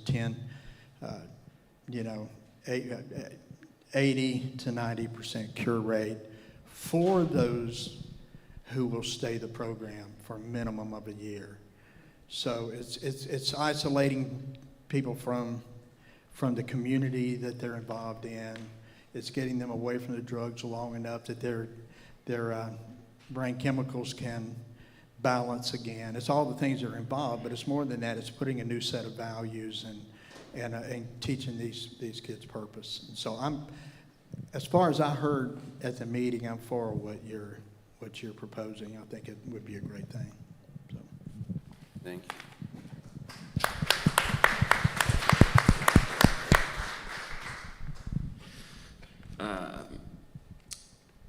I did enjoy your presentation the other evening. I do think we need to do, implement some sort of new program, but a constituent had shared something with me, and I just have not had a chance to look into it, but it's nothing that I'm gonna forget about. But she said that there's some new devices out there that are state of the art that can go in the bathrooms that will detect vape. I have not had a chance to check out what it costs. Really, I don't care what it costs, okay? Because I think there's things that this county has spent money on that, we don't need to spend money on, and we can get some of these machines in there, whatever these devices are. Are you aware of them? Do you know what I'm speaking of? Okay. This gentleman does? Okay. So, I'm no expert on vaping either. It looks pretty self-explanatory. These devices, from what I understand, so it sounds like some students are able to get away with it because they go in, they do the vape, but the smell and whatnot goes away pretty quick, okay? And then by the time a teacher can get there or something, they can't pin it down who did it, and it's just over with, okay? But apparently this device will set an alarm real quick, right? So I don't know if they can put a hall monitor outside the bathroom during bathroom break and they catch the person. But at the end of the day, it's not going to do any good if it's enforced just like the cell phones, right? So if we get this passed, then we need to hold the superintendent accountable, where she's holding her principals accountable, that the kids get in trouble if that alarm goes off. So I will be looking into that after I'm elected, and that'll probably be pretty quick on the agenda so we can start working on that.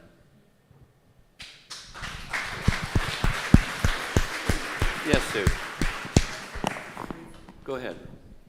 I meant also to say another thing that's not helping us any are all the states that are legalizing marijuana and selling it in everything you can think of, cookies, brownies. That's not helping. We all know the motivation there is revenue. That's the bottom line, revenue. Mm-hmm. But I know that marijuana is a gateway drug, and so we've got that going on too, because I know there's additional states now looking at legalizing it. So I just wanted to add that in, because that's also something that we have to contend with. I was talking to a gentleman today that was a teacher, and he actually was in the bathroom and knew the kid was smoking a cigarette. Is that okay, Jay? Right? Well, it wasn't vaping, it was just a cigarette. But when he presented that to a school administrator, and he was in the stall, and the school administrator said, "Well, did you really see him smoking? Did you see the cigarette? Did you see him smoking?" He said, "No, but there was smoke everywhere." And they didn't do anything. So hopefully we can do something about that. You bet. Thank you. Thank you. Scott wants to say one thing. Let me add something in here, and it was kind of brushed over by somebody, that there's a bucket out at the sheriff's office full of these vape devices. The General Assembly has already made it illegal for someone under the age of 18 to vape. It's illegal. If you're vaping, it's a misdemeanor.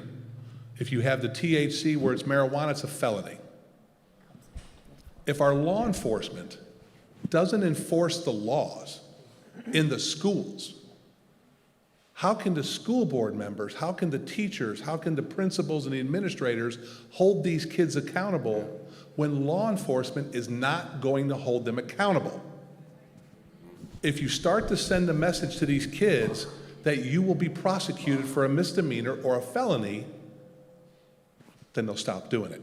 But until we get tough on this, George, until we get tough on this, these kids are they're gonna get their vape taken away, and then they're gonna go back out that night and buy another one. We gotta break this cycle. Lean on law enforcement. Go ahead, Rick. I believe that's a perfect segue into what I'm about to say. So I had a conversation about a week ago, maybe 2 weeks ago. Time is blurry for me right now. But I had a conversation with a drug enforcement officer, Maury County Sheriff's drug enforcement officer. This is what he told me on this topic. He said they did a sting recently, because the problem is, part of the problem is, we talk about pipeline, these kids can walk into a store and buy this. And there are stores in this county that will sell these products with THC in them, and they will sell these products to a child. And they will walk out, and then what do? They sell them to each other, and they keep going back and forth. They did a sting, and they identified 3 businesses in this county that continually sell those products to this undercover agent, this undercover drug enforcement officer, who was a juvenile. And they did this sting, and guess what happened? That store was first offense, $50 fine. Oh, get out of here. You know what the second offense is? $50 fine. You know what the third offense is? $50 fine. Yeah. There is no accountability for these stores. They're still in business. These drug enforcement officers go, what in the world are we doing? We can't arrest the store owner. We can't charge the store owner. There's nothing we can do, but the state will issue them a $50 fine. Ladies and gentlemen, that has got to be fixed. It's got to be fixed today. And when I'm elected, I hope that I can sponsor legislation that will put those store owners in jail and hold them accountable for selling to these kids. Because guess what? If there's no pipeline, there's no vaping in these kids' pockets without an adult going in and doing it for them. Thank you. Very good. Very, very good. Go ahead, Chris. Yes, you. Yeah, I want to add something on that as well, because I've been talking to Representative Doggett. I said these vape shops are drug shops. People are going in them all hours of the day. And back when Maury County, we got hit with a tornado in Giles County the same day that Maury County got hit, and electricity was out for 18 hours for most of Giles County. But guess what was open? The vape shops. The vape shops continue to operate. So that tells you real quick there's something illegally going on. There's money being made. And I just dealt with some situations. I heard you bring up, ma'am, about the marijuana legalizing it. In Michigan, it's legal. They have dispensaries. And I was moving people back and forth to Michigan quite frequently for one of the plants and carrying 15 people at a time. Well, they tipped me off that one of the guys from Pulaski was gathering up $5,000 each trip, and we were hauling marijuana back from the dispensary. So I did a shakedown in Michigan, in Clarkston, Michigan, and I left him standing on the side of the road because I was going through 3 other states. It's illegal, the great state of Ohio and Kentucky and Tennessee. But these dispensaries are a problem, so we never need to legalize marijuana in the great state of Tennessee. No. Very good. Thank you so much. Okay, we're going to have 2 more questions, and then we can wrap everything up. 3 questions, okay. Hi, my name is Sheena Olson, and we've been here in Columbia for 3 years now. I fall under the camp of refugees from California. And so my question's for the representatives. Unfortunately, not as educated as I'd like to be on this topic, but I know that Representative Sapicki, that you had a hand in the school choice bill this past season, and as a homeschooler and former Californian, I have a lot of concerns for that and how this bill could be more government oversight into private schools and homeschooling. For example, what we experienced back in California, which you still have the option there to file your own private school affidavit and homeschool completely without government interference, but there were the vouchers is, I guess, yes, thank you, that's the word I'm going for, is the school vouchers. Are you planning to leave that in the bill? I'm all about the reforms for the public school system, but I have a big problem with the school vouchers and how that opens the door.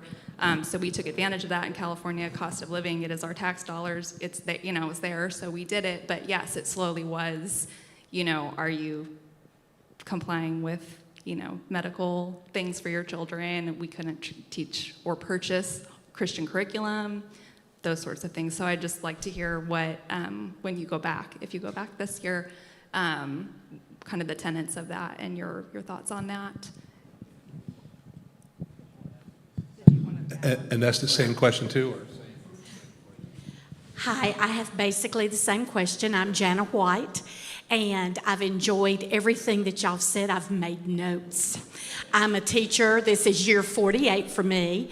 Justin at Battle Creek Elementary. Are you Justin? No. What is your name? You have children at Battle Creek. No, you do? Oh, okay. Then I'm there. But yes, a proud educator. But at the same time, we have a very viable homeschool community, solid homeschool community, Bible-based, conservative homeschool community. We need your thoughts on these vouchers. Very good. I'm going to stand for this one. The school choice bill that I carried for Governor Lee. There's a lot of misinformation out there about this bill. A lot of the misinformation is being generated right here from Maury County. I can tell you that right now. There were 3 bills. The governor's bill, and I'm not afraid to say this, was terrible. It was wide open. It would have probably added $1 billion to the budget. It would have put us in the same pitfalls as Arizona would have been, or is. And so that bill never made it out of committee. A governor's bill was never heard in committee, which never heard that before, right? But we said absolutely not. The Senate had a version that really wasn't much better. No offense, Senator Hensley. So we sat down and we looked at school choice. I'm just going to talk about the school choice component of that bill, and I'll be as quick as I can. Yeah, go ahead. The bill you want to look at is House Bill 1183. And at the bottom of the bill, you want to look for a number. It begins with 15. I think it's 15380. That's the version that I wrote, along with some members of the General Assembly. And what we did was we heard perfectly clear from homeschoolers that the independent homeschoolers wanted out because they're worried about the government sticking their nose into their business. And in the bill that I ran and I carried, the homeschoolers were out. But then we heard also, hold on, there's homeschoolers who go to umbrella schools. And so at their request, we wrote them out too. I heard from the homeschool people, I have the letter still sitting in my desk, that we respectfully asked to be written out of this bill entirely because they were worried to death about the government sticking their nose into their business. As long as I'm in the General Assembly, homeschoolers are not our problem in Tennessee. They are not our problem. Really. Private schools. Okay? Private schools had to opt into the bill, but the one thing we protected was the autonomy of the private schools. I didn't want a kid going from a failing public school to a private school and then making that private school do all the things that the failing public school was doing, the system, right? So we put protections in place that if a student, let's just say my son would go from a public to a private school, then in our bill, they would be given the same curriculum, the same tests as those students, but those test scores would be reported not to the state, but to an independent third party that would strip away all the identifying information of that student, and including the school, and the education committee chairman would get a report on school choice of public schools that just would say in macro, all third graders who took advantage of school choice in the state of Tennessee, on average, this is their grades. Because we got to have accountability when you start talking that many zeros. But the accountability was, are they on the right path forward? Now, if you study school choice across the country, and I have, when you have a kid leaving a failing public school and going to a private school, the first year, their scores tank. High rigor, high academia, high discipline. Year 2, they bottom out. Year 3, they start to take off. And in year 4, statistically across the country, in year 4, kids that take advantage of school choice, that go to a private school from a public school, will outperform their public school peers 80% of the time. So we put parameters in place that would make sure that this would not break the bank in Tennessee. The growth would be measured so that we could get to year 4 and start to track the academic success of these kids. But homeschoolers were out, private schoolers had protections, and we put protections in the bill to protect your tax dollars from getting out of control like Arizona. Be good.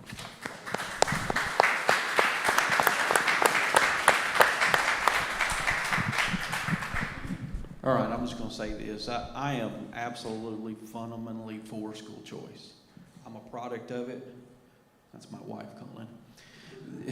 I'm a product of both public and private educations. I understand my kids are a product of both private, public, and homeschool educations. And I believe very strongly in school choice and the parents having the right to choose how their kids are educated.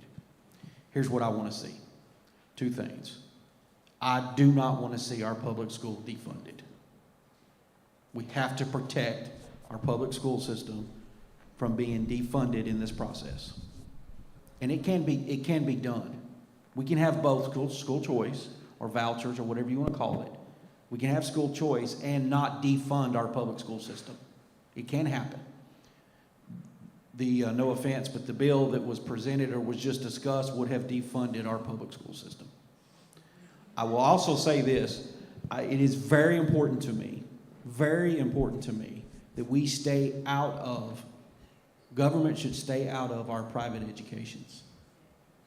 Bottom line, whether that's homeschooling or that's a private education, they have to stay out. And again, no offense, but what he just described to you, to me, sounds a whole lot like government and regulation in private schools. And I do want to see that. So I think we can live in a world where we have school choice, where we have vouchers, or again, whatever you want to call it. That is but we do not defund our public schools, and we do not regulate our private and homeschool educations. It can happen. It can be done. It's going to take some work, and we got to get a lot of people involved in these conversations. But we cannot defund our public schools in the process, and we can't get involved in our private schools. I've got to stop for 1 second. Since you brought up the bill that's in committee now, I'd like to have Scott address the exact wording of it. Can you do that? Mm-hmm. Because we want to make sure those were heavily charged about defunding the schools. So we want to make sure that doesn't happen. So how is the bill actually? So that statement was categorically wrong. He probably didn't read the bill. It's 33 pages long, and I wrote the bill. We set aside $140 million for this venture into vouchers to make sure we wouldn't affect any of the money for public schools. So that statement he made is categorically wrong. I would probably ask him to read the bill. We made sure that every student that's in the public school system will receive the necessary funding to educate them, no matter what their learning levels are. Some students, just normal run-of-the-day students, would be fully funded according to what the system has in store for them. Some students that may have dyslexia or a learning disability receives even more money on top of that. Special ed. Special ed kids. This is the problem in politics, is you say things that aren't true. Now, thankfully, I'm here to tell you it's wrong because I wrote the bill. And I know the funding does not affect public schools at all. In fact, we put $200 million more in the bill. I'm sorry. We put $400 million more in the bill to provide teachers' insurance benefits better and to provide extra money for Maury County and all the other school systems across the state for maintenance of schools, to the point where Maury County, in this bill, if it would have passed, would have received an extra $5 million a year for the maintenance of our schools. Most of these school board members are going to be tasked with taking care of our schools. The impact fee bill would generate roughly $5 million for the maintenance of our schools, Yeah, that has to be. and the school choice bill would have generated another $5 million for the maintenance of our schools. This is the kind of legislation that needs to pass, but you got to make sure the devil's in the details. Thanks. All right. And then everybody, you can go on to what this, It's, if you go to Tennessee General Assembly, look up You could read the bill. HB 1183, and then at the bottom of the page, when you're scrolling it, look for the numbers. I think it's 15380. It's a 15 number. That is the last current version of the bill that we were working on. very good. And then everybody can read it for themselves. Yeah. Okay, what I'd like to do is real quickly, have a just a show of hands for school board, real quick. Who is, because we had a little bait and switch with a candidate last time that voted against school choice, and it threw everybody off because he said he was going to vote for it. So what I'd like to do is show a hand, who is for school choice on the school board? Who would be for school choice? Okay. And who is not? You know, okay, so, okay, that's fine. School choice, yes, but I don't know. No, that's fine. So undecided yet. Okay, very good. You have 2 minutes. I'm just kidding. No, that's good. That's all I wanted to show, have everybody see. Can I ask you a question? Are Yeah. you not talking about the charter school, where the charter school was going to come in? That's correct. Okay. That particular one, yes. Okay, very good. Go ahead, Noel. Hello. Okay, hi. I'm Noelle Marine. Thank you guys for coming here tonight and sharing your thoughts with us so we know how to vote. So thank you for that. I ultimately have 2 questions, but I just wanted to quickly say I spent over 25 years using technology and innovation and helping schools, universities, counties, cities in creating their networks, securing their networks, creating custom physical security solutions for schools. Very familiar with the vaping technology, so I can talk to you about that, get your information, as well as some other technologies that are out there that might be able to assist you, that I've helped schools across the nation kind of design that into their network. So that's one thing. I wanted to find out from you guys if children are required to be immunized that are legally here to go to school. What are your thoughts on migrants or illegal kids being able to go to school and not have to be immunized? Why would that be? Is that a board question or a state representative question? I think it would be probably, immunization would be state. It would be a state regulation, wouldn't it? Oh, yeah. I'll go ahead. So your question is about immunizations? Yes. In the state of Tennessee, there is a, I guess, a requirement or a request from the schools and from the state that you have your immunizations. However, we are one of the few states that allow an exemption for parents to say, no, I'm going to take a religious exemption and not to vaccinate my children. That's allowed in the state of Tennessee. All that has to happen is that a parent just has to say, hey, I have an objection to it. I don't want to vaccinate my children. That goes into student's file, and we move on with life. Does that answer your question? Okay. Yes, thank you. Very good. And I'll comment to that. Your question was, should illegals be held to the same standard or the same law? And the answer to that is yes. I agree with what Scott just said. If they're in our county and they're having to go through our school system, they need to be held to the same standard as anybody else. Thank you. Thank you. And the second part, my second question is, one of the states I helped them with their school district is they were the lowest in education, which they're no longer.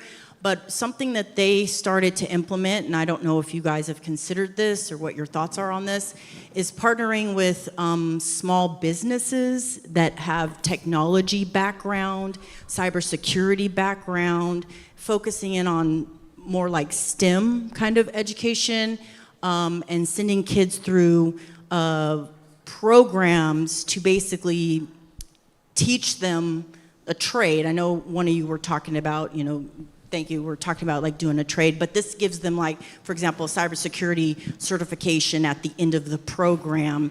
And that seems to have raised the education level to where now kids kind of feel like they have a future. They have something to look forward to where they can get a good paying job.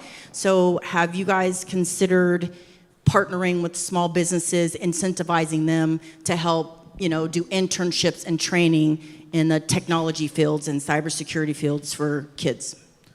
Awesome question, and I am so glad you asked it, because I'll make you all aware of something here. So the company I work for, Harness LLC, we're a construction company.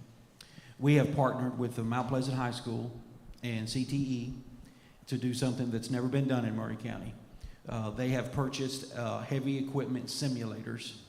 There's a classroom in Mount Pleasant High School that Harness and CTE and Mount Pleasant High School have partnered together to teach a class. We're starting it this fall.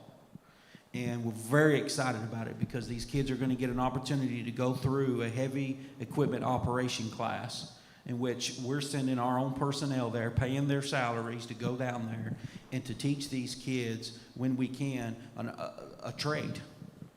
And so when they get out of high school, we will have a pool of people we can choose from, and then I can recommend to some of our other competitors in the industry that, hey, these are folks that have spent hundreds of hours on not just a simulator, but also an opportunity to come out to one of our job sites and operate one of our pieces of equipment and to do it and get trained. So the day they graduate, they can start a job where they're making $25 to $30 an hour.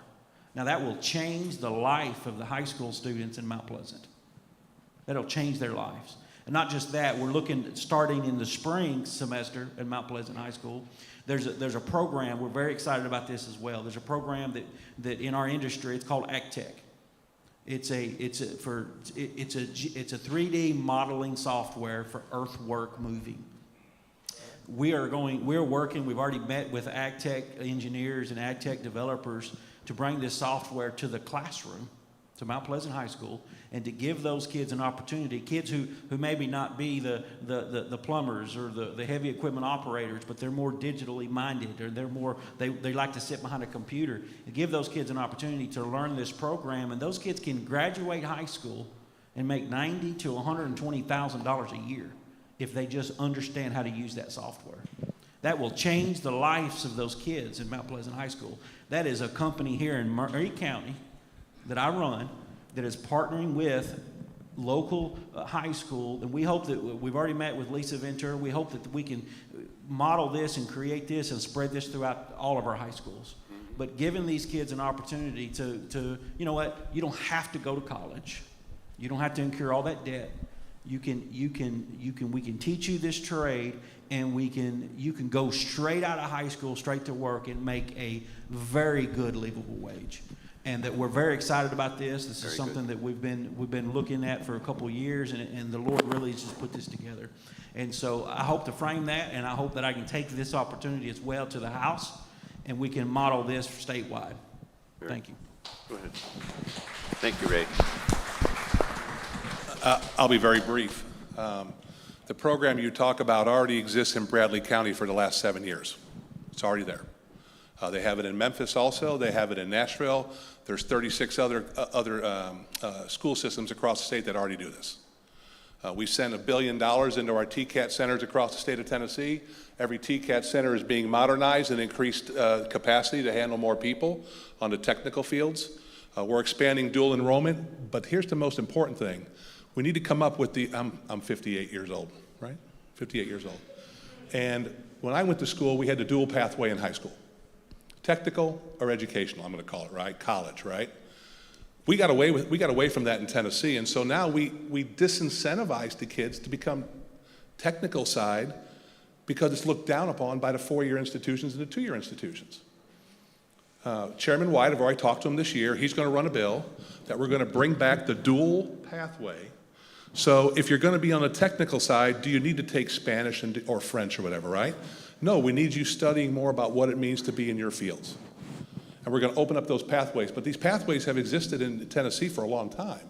But now what we're starting to see is this transformation away from, you don't have to go to a four-year college, you don't have to go to a community college, you can go to a TCAT center, get your certifications, and become very productive in our society. And the last thing we're doing is short-term credentials, heavy equipment operators, truck drivers, right?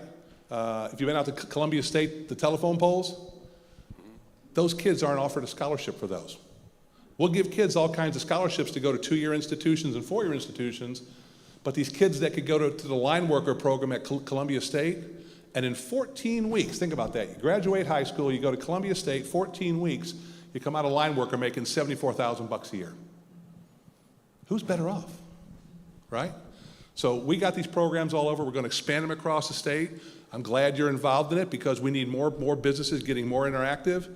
And Mount Pleasant and Hampshire already has a partnership with TCAT Hohenwald on UT Ag. So, great question. Very good. Sue, we'll have you close out. Yeah, well, then maybe I have to sing the Elvis song, huh? Yeah. No.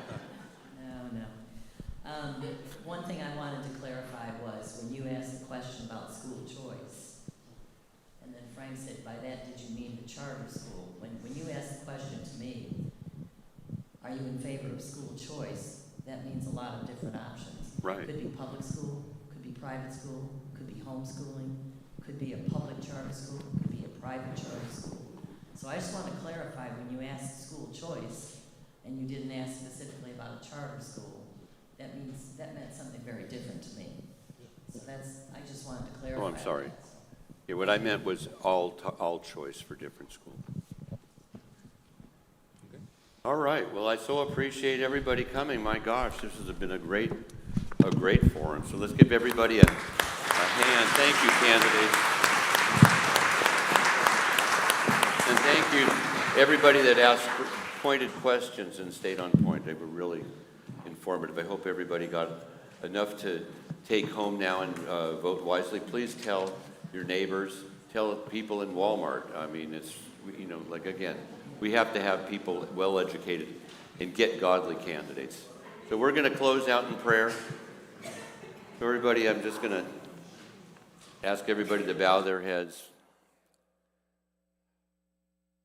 Dear Lord, Heavenly Father, thank you so much for this night, and thank you for the opportunity to hear from these candidates, and thank you for the public to come out, and everybody to come out and be interested and know that